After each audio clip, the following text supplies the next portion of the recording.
പഴംപൊരി കഴിക്കുന്നതിന് തെറ്റൊന്നുമില്ല, ഇല്ല, ഒരു തെറ്റുമില്ല. പക്ഷെ അത് യൂട്ടിലൈസ് ചെയ്ത് തീർക്കണം. ചില പേഷ്യൻസ് ഞാൻ പറയാറുണ്ട്, നിങ്ങൾ പേഴ്സിൽ ഒരു ദിവസം 1500 രൂപ ഇടാം, നിങ്ങൾ വൈകുന്നേരം ആകെ ചിലവാക്കുന്നത് 1000 രൂപയോട് ചിലവാക്കുന്നു. ഒരു മാസം കഴിയുമ്പോൾ എന്തായി? 15000 രൂപ പേഴ്സ് മിച്ചമുണ്ടായി. അതാണ് ഈ കാലറി. ഈ സാധനം നിങ്ങളുടെ ഫിക്സഡ് ഡെപ്പോസിറ്റ് ആണ്. എവിടെ? വയറിൽ, നെഹത്ത്, മുഖത്ത്, കയ്യിൽ ഒക്കെയാണ് നിങ്ങൾ ഡെപ്പോസിറ്റ് ആയിട്ട് വെച്ചിരിക്കും. അത് അത്യാവശ്യ ഘട്ടത്തിൽ മാത്രമേ നമ്മുടെ ബോഡി എടുക്കുകയുള്ളൂ. നിങ്ങൾ കഴിക്കുന്നതാണ് നിങ്ങളുടെ എനർജി. പക്ഷെ ബാക്കിയുള്ള സാധനം മുഴുവൻ ഈ ഫിക്സഡ് ഡെപ്പോസിറ്റ് എടുക്കണമെങ്കിൽ ദാരിദ്ര്യം വരണം, അപ്പോഴേ ഇത് എടുക്കുകയുള്ളൂ. അപ്പോൾ ഡയറ്റ് ആൻഡ് എക്സർസൈസ് ആണ് ഏറ്റവും പ്രധാനപ്പെട്ട കാര്യം. അതല്ലാതെ ഇത് ചെയ്യാൻ പറ്റാത്ത കുറച്ച് ആൾക്കാരുണ്ടാവും.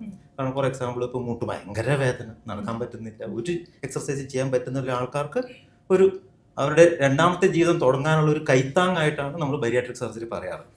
ഇതൊരു കംപ്ലീറ്റ് ഷോർട്ട് സൊല്യൂഷൻ എന്നല്ല പറയാം, പക്ഷേ നിങ്ങളുടെ ലൈഫ് രണ്ടാമത്തെ ഒരു ജന്മത്തിന് വേണ്ടിയിട്ടുള്ള ഒരു കൈത്താങ്ങാണ് ബരിയാട്രിക് സർജറി.